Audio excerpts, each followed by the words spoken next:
প্রিয় দর্শক, আসসালামু আলাইকুম ওয়া রাহমাতুল্লাহি ওয়া বারাকাতুহু। আশা করি মহান রব্বুল আলামিনের দয়ায় ভালো আছেন।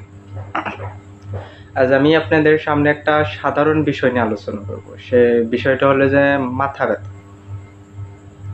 যে আমাদের ইউনানি শাস্ত্র মতে বা আয়ুর্বেদ শাস্ত্র মতে অনেকগুলো পদ্ধতি আছে বা সাধারণ কিছু টিপস আছে যেগুলো যদি আমরা মেনে চলতে পারি তাহলে আমাদের তাৎক্ষণিক মাথা ব্যথাটা সেরে যেতে পারে আলহামদুলিল্লাহ।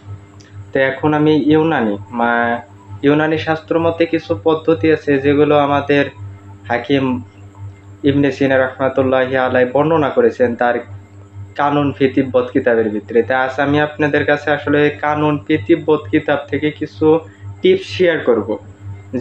যেভাবে যে টিপসগুলো ইবনে সিনা রাহমাতুল্লাহি আলাইহি নিজে বর্ণনা করেছেন মাথা ব্যথার জন্য। তো এগুলা যদি ফলো করেন আপনাদের যদি মাথা ব্যথা হয় তাহলে ইনশাআল্লাহ 100% মাথা ব্যথাটা সেরে যাবে। আসলে আগে বুঝতে হবে আমার মাথা ব্যথাটা কি কারণে হয়। মনে করেন যে আগে আমার যে কারণে মাথা ব্যথা হয় সেটা আগে আমাকে জানতে হবে যে কি কারণে হয়। কারণ না জানলে পারে তো আমি সমস্যা না জানলে পারে তো আমি সমাধান করতে পারবো না। আসলে আমাদের যে মাথা ব্যথা হয় এটা অনেক কারণে মাথা ব্যথাগুলো হয়। তাদের ভিতরে ৪ টা কারণ হলো প্রধান। যে ৪ টা কারণের ভিতরে ৪ টা কারণে আমাদের মাথা ব্যথা হয়। যেমন ঠান্ডা জনিত কারণে মাথা ব্যথা হয়। বা অনেকের দেখা যায় যে বেশি গরম লাগলে পারে বা রোদের ভিতরে গেলে পারে তাদের মাথা ব্যথা করে। আবার অনেকে দেখা যায় পেটের সমস্যার কারণে তাদের মাথা ব্যথা করে। আবার দেখা যায় অনেক দুশ্চিন্তার কারণে মাথা ব্যথা করে। তা আসলে এখন আমি সাধারণত ৩ টা বিষয় নিয়ে আলোচনা করব যে ৩ টা কারণে মাথা ব্যথা হলে কিভাবে আপনারা সমাধান করবেন। এর ভিতরে ১ম প্রকার হলো যে আপনার ঠান্ডা জড়িত মাথা ব্যথা। যে আপনার যদি ঠান্ডা জড়িত মাথা ব্যথা হয় তাহলে আপনি কি করবেন?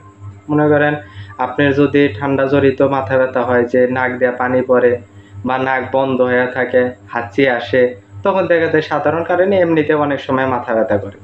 তে এই মাথা ব্যথা তো অনেক তীব্র হয় বা এক সাইডে মাথা ব্যথা করে বা মাথার চান্দিতে ব্যথা করে।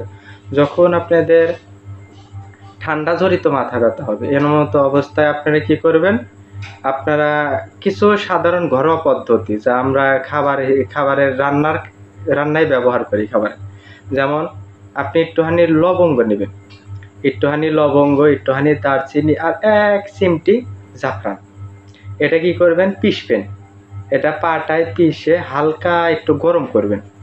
গরম করে এটা আপনার হলে কপালে একটু প্রলেপ দিয়ে দিবেন। মানে যেইখান দিয়ে মাথা ব্যথা করে সেখানে একটু প্রলেপ দিয়ে দিবেন। প্রলেপ দিয়ে একটু রেস্ট করবেন। ইনশাআল্লাহ অল্প কিছুক্ষণের ভিতরে আপনার মাথা ব্যথাটা আস্তে আস্তে কমে যাবে। ঠান্ডা জড়িত মাথা ব্যথার আরেকটা সঠিক সমাধান বা সহজ সমাধান সেটা কি? আপনি কি করবেন? হালকা একটুখানি কালো জিরা নিবেন। কালো জিরাটা নিয়ে একটা ইয়ের ভিতরে নেবেন, মনে করেন কাপড়ের ভিতরে নেবেন। নিয়ে হেরা হাতে দিয়ে একটু ডলবেন। ডলে হেরে এভাবে নিঃশ্বাস নিবেন। এভাবে কিছুক্ষণ যদি নিঃশ্বাস নেন, যদি ঠান্ডা জড়িত কারণে মাথা ব্যথা হয় ইনশাআল্লাহ মনে করেন ৫ থেকে ১০ মিনিটের ভিতরে আপনার মাথা ব্যথা অনেকটা কমে যাবে। আরেকটা কারণে মাথা ব্যথা হয় যেটা হলো গরমের কারণে মাথা ব্যথা। মনে করেন প্রচণ্ড গরম উঠলে বা আমরা যদি রোদের ভিতরে যাই তখন দেখা যায় অনেক সময় আমাদের মাথা ব্যথা করে। তো এমন তো অবস্থায় আপনারা কি করবেন? যদি প্রচণ্ড গরমের কারণে আমাদের মাথা ব্যথা হয় তাহলে চিকিৎসা পদ্ধতি মনে করেন ঠান্ডার কারণে মাথা ব্যথা হলে পারে গরম করার নাই, গরম চিকিৎসা। আর যদি গরমের কারণে হয় তাহলে কি করতে হবে? ঠান্ডা চিকিৎসা। যেমন আমাদের যদি ঠান্ডার জন্যে মাথা ব্যথা করে তাহলে কি করতে হবে? দারচিনি আর হলে লবঙ্গ আর জাফরান এটা পিষে বা এটা পাটায় বেটে হালকা একটু গরম করবেন। গরম করে মাথায় প্রলেপ দিলে তাহলে মনে করেন ঠান্ডার মাথা ব্যথা সেরে যাবে। আর যদি আপনার গরমের কারণে মাথা ব্যথা করে তাহলে গরমের কারণে যদি মাথা ব্যথা করে তাহলে এটা হলো ঠান্ডা চিকিৎসা করতে হবে। এখন হলো মনে করেন আপনার গরমের কারণে মাথা ব্যথা করে। মনে করেন প্রচণ্ড গরম উঠলে মাথা ব্যথা করে অথবা আপনি যদি কোনো কাজের জন্য বাহিরে যান গরমের ভিতর তখন মাথা ব্যথা করে। তো এমতো অবস্থায় যদি গরমের কারণে মাথা ব্যথা হয় তাহলে এর চিকিৎসা হবে মনে করেন আপনি একটু যদি পারেন চন্দন নিবেন। যদি চন্দন বাটা না থাকে তাহলে এই যে গোলাপ ফুল আছে, গোলাপ ফুলের শুকনা পাপড়ি। এই গোলাপ ফুলের শুকনা পাপড়ি আপনি করবেন, পাটায় পিষবেন বা ব্লেন্ডারে গুঁড়া করে রাখবেন। এই গোলাপ ফুলের শুকনা পাপড়ি অথবা চন্দনের গুঁড়া এটা কি করবেন? আপনি হালকা একটু সিরকা মানে ভিনেগার, যেগুলা খাবার ভিনেগার আছে ওই ভিনেগারের সাথে মিক্স করে আপনি কপালে প্রলেপ দিয়ে একটু শুয়ে পড়বেন, মানে একটু রেস্ট নেবেন। রেস্ট নেওয়ার পরে ইনশাল্লাহ আপনার গরমের কারণে যদি মাথা ব্যথা হয়ে থাকে তাহলে এই মাথা ব্যথাটাও সেরে যাবে। আর একটা মাথা ব্যথা কি, বায়ুজনিত মাথা ব্যথা। মনে করেন আমাদের পেটের ভিতরে যদি খাবার ভালোভাবে হজম না হয়, বা অনেক সময় দেখা যায় যে পেটে যদি কোনো সমস্যা থাকে, তখন আমাদের পেটের ভিতরে যে বায়ুর সৃষ্টি হয়, এই বায়ুটা উপরে ওঠে। যখন মাথায় ওঠে তখন মনে করেন এই বায়ুজনিত সমস্যার কারণে অনেক সময় মাথা ব্যথা করে। তাহলে যেহেতু বায়ুজনিত সমস্যার কারণে মাথা ব্যথা করে, এটা মেন সমস্যা কোথায়, পেটে। তাহলে এর মাথা ব্যথার জন্য আমাদেরকে আগে কি করতে হবে, পেট পরিষ্কার করতে হবে।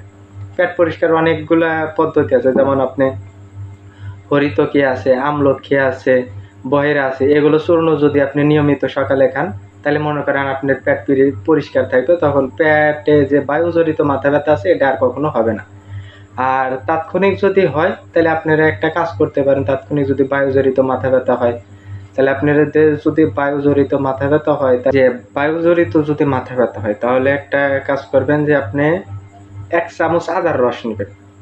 1 চামচ আদার রস আর 1 চামচ হলে মধু, এই দুইটা মিক্স করে আপনি প্রতিদিন সঙ্গে সঙ্গে খেয়ে নেবেন। বা এটা যদি আপনি রেগুলার প্রতিদিন সকালে খাইতে পারেন তাহলে মনে করেন আপনার পেটের ভিতরে যত রকমের সমস্যা আছে ইনশাল্লাহ সবকিছু দূর হয়ে যাবে, এবং আপনার পেটে যে বায়ুজনিত সমস্যার কারণে মাথা ব্যথা হয় ইনশাল্লাহ পরবর্তীতে আর এ ধরনের কোনো সমস্যা হবে না। আশা করি আমার এই তথ্যের মাধ্যমে অনেকেই উপকৃত হবেন। যদি আপনারা উপকৃত হন, আমি চেষ্টা করি যে আমার এই ভিডিওর মাধ্যমে আপনাদের খেদমত করার জন্য। যদি আমার এই ভিডিওর মাধ্যমে বা আমার এই কথার মাধ্যমে বা পরামর্শের মাধ্যমে যদি আপনারা উপকৃত হন, অবশ্যই আমার চ্যানেলটা সাবস্ক্রাইব করে আমার পাশে থাকবেন। এবং আপনাদের যদি কোনো রকমের সমস্যা হয় যে আমার এই রকমের সমস্যা বা এরকম সমস্যার কি সমাধান আছে ইউনানি মতে বা আয়ুর্বেদ মতে, আপনি কমেন্টে আমাকে বলতে পারেন যে আমার এই সমস্যা আছে, আমি ইনশাল্লাহ পরবর্তীতে সেই সমস্যার উপরে দলিল ভিত্তিক একটা পর্যালোচনা বা সেই সমস্যাটা কিভাবে সমাধান করা যায় এর উপরে আমি একটা মনে করেন ভিডিও তৈরি করব ইনশাল্লাহ। আপনারা সবাই ভালো থাকুন, সুস্থ থাকুন। আল্লাহ হাফেজ।